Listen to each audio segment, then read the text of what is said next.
नमस्कार, आदाब दोस्तों, आपके साथ मैं हूं फराज और चैनल है फिल्मी फराज। खुदाए बरतर तेरे जहां में ज़मी की खातिर ये जंग क्यों है। ये गीत है फिल्म ताजमहल का और इसे लिखा है साहिर लुधियानवी ने। साहिर की ये खासियत रही दोस्तों, क्योंकि वो पहले शायर थे, बाद में गीतकार बने, इसलिए अदब को फिल्मी दुनिया में ले आए। यही वजह है कि 50s, 60s, 70s के जो गीत हुए वो बहुत मशहूर हुए, अदबी हो गए। और भी शायर, कवि उनमें आते हैं, शैलेंद्र, शकील बदायूनी। आज के इस कार्यक्रम में हम बात करेंगे साहिर लुधियानवी की और हमारे प्यारे संगीतकार एस.जी. बर्मन साहब की। तदबीर से बिगड़ी हुई तकदीर बना ले, तकदीर बना ले। ये दुनिया अगर मिल भी जाए तो क्या है, सर जो तेरा चकराए या दिल डूबा जाए, आजा प्यारे जीवन के सफर में राही, मिलते हैं बिछड़ जाने को। क्या खाक वो जीना है जो अपने ही लिए हो। दुनिया है या आल में बद हवासी, काहे घबराए और दे जाते हैं यादें तन्हाई में तड़पाने को। इंसाफ तेरे साथ है, इल्जाम उठा ले। दोस्तों, एस.जी. बर्मन और साहिर लुधियानवी ये दोनों लेजेंड्स हैं, चाहे साथ काम किया हो या अलग अलग। ये ऐसे लोग रहे, ऐसे कलाकार रहे जिन्हें आज भी दुनिया जानती है, मानती है। एक शायर, दूसरे संगीतकार। एक बात आती है कि साहिर और एस.जी. बर्मन की लड़ाई क्यों हुई, इन दोनों ने एक साथ काम क्यों नहीं किया। फिल्म प्यासा के बाद बहुत सी बातें सामने आती हैं। उसके पहले फिल्म बाजी हो, मुनीम जी, देवदास, कई फिल्में हैं इनकी। साहिर साहब की जोड़ी थी बर्मन दा के साथ। लेकिन फिल्म जब प्यासा आई, और प्यासा फिल्म इसलिए इतनी मशहूर हुई क्योंकि उसमें जो कुछ था वो सब शायरी थी। साहिर की जिंदगी से दो फिल्में जुड़ी रहीं, एक प्यासा जो कि एक शायर की कहानी थी, और बाद में आई यश चोपड़ा की कभी कभी।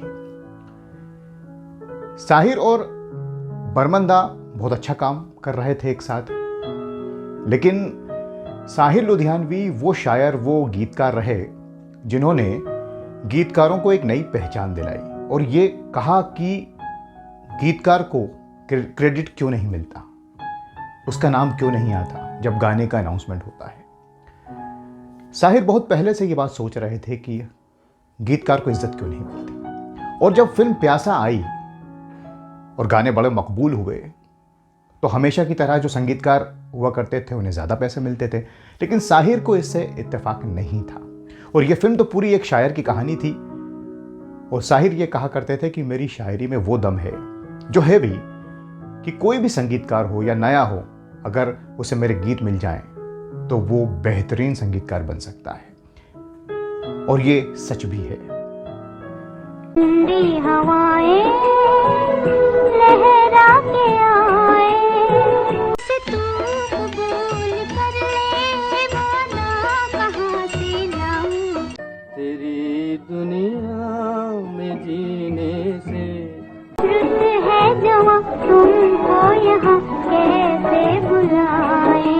तेरे दिल को जो निभा ले, वो सदा कहाँ से लाऊं। तो बेहतर है कि मर जाए। दोस्तों, यहाँ आपको ये भी बता दें कि साहिर लुधियानवी ने एस.जी. बर्मन साहब के अलावा ओ.पी. नैयर के साथ भी बाद में काम नहीं किया, क्योंकि नया दौर के गीतों का पूरा क्रेडिट ओ.पी. नैयर लेना चाहते थे और साहिर को यह मंजूर न था। हालांकि फिल्म सोने की चिड़िया में इन दोनों ने साथ काम किया, लेकिन वो फिल्म पहले ही बन चुकी थी। तो आप अंदाजा लगाइए कि एस.जी. बर्मन साहब और ओ.पी. नैयर जी इतने बड़े संगीतकार थे, लेकिन उसके बावजूद भी साहिर ने इनके साथ फिर काम नहीं किया। और इस बात का गवाह वक्त है कि इस साहिर ने आगे भी कामयाबी हासिल की। क्योंकि बाद में साहिर ने अपनी जोड़ी बनाई संगीतकार रवि के साथ, और जब रवि और साहिर की जोड़ी बनी तो कहने की ज़रूरत नहीं, एक से बढ़कर एक फिल्में इनकी आईं, चाहे वो बी आर चोपड़ा की फिल्में हों, गुमराह, वक्त, हमराज, या और भी फिल्में बाहर की आज और कल हो, या फिर एक महल हो सपनों का हो, नीलकमल हो। साहिर ने ये कहा एस.डी. बर्मन से कि मुझे भी क्रेडिट मिलना चाहिए, और ये शर्त रख दी कि भले ही 1 रुपया ज़्यादा मिले लेकिन मैं आपसे ज़्यादा लूँगा। बस यहीं पर यह बहस हो गई एस.डी. बर्मन और साहिर लुधियानवी की। बर्मन दा भी नहीं माने, वो ये कहते थे कि हमारा संगीत भी कम नहीं है, और साहिर कहते थे कि मेरे बोल।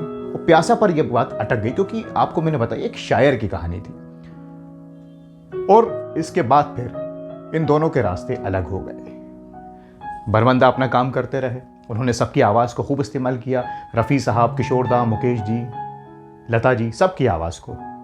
और फिर साहिर लुधियानवी ने, मैंने आपको बताया कि रोशन साहब, रवि साहब के साथ अपनी जोड़ी बना ली। बाद में लक्ष्मीकांत प्यारेलाल के साथ भी काम किया, हालांकि वो बहुत खुश नहीं थे लक्ष्मीकांत प्यारेलाल के साथ, क्योंकि साहिर का ये मानना था कि उर्दू शायरी की समझ जिसको हो वही बेहतरीन संगीत दे सकता है। यही वजह रही कि साहिर साहब फिल्म कभी कभी में खयाम साहब को लेकर आए। उसके पहले यश चोपड़ा की फिल्म दाग में लक्ष्मीकांत प्यारेलाल का संगीत था, जिससे साहिर बहुत ज़्यादा खुश नहीं थे। इसके अलावा साहिर ने फिर सुबह होगी फिल्म में भी खयाम को लेकर आए। उन्हें मालूम था कि इसमें शायरी का स्कोप है, जबकि राज कपूर, हम जानते हैं, शंकर जयकिशन का संगीत लिया करते थे। तो दोस्तों, साहिर लुधियानवी और एस.डी. बर्मन साहब इतने बड़े कलाकार रहे, शायर और संगीतकार रहे कि इन दोनों का कोई कंपैरिजन नहीं हो सकता। लेकिन अफसोस इस बात का रहा कि अगर ये लोग और भी फिल्में साथ में करते तो हम लोगों के लिए बहुत अच्छा होता। बाद में अलग हो गए, और ये कहने की ज़रूरत नहीं कि दोनों ही और कामयाब हुए। तो ये थी कहानी साहिर लुधियानवी की और एस.डी. बर्मन साहब के अलग होने की, जो एक छोटी सी जिद थी कि बड़ा कौन है, किसको क्रेडिट मिलना चाहिए, और उस चक्कर में हम लोगों का नुकसान हो गया कि हमें इन दोनों का और ज़्यादा काम देखने को या सुनने को नहीं मिला। लेकिन अब ये दोनों हमारे बीच में नहीं हैं। बर्मन दादा 1975 में चले गए, साहिर लुधियानवी 1980 में चले गए, लेकिन इनका काम, इनके गीत, चाहे वो रफ़ी साहब की आवाज़ में हो, लता जी की आवाज़ में हो, या और भी सिंगर्स की, वो आज भी याद किए जाते हैं और रहती दुनिया तलक याद किए जाते रहेंगे। आज इस कार्यक्रम को यहीं समेटते हैं, और आपसे गुजारिश है कि कमेंट्स करके हमें बताइए कमियां हमारी। चैनल को सब्सक्राइब कीजिए, और किस कलाकार पर आप कार्यक्रम सुनना देखना पसंद करेंगे हमें बताइए। आज के लिए बस इतना ही। अपना बहुत ख्याल रखें। नमस्कार, खुदा हाफिज़।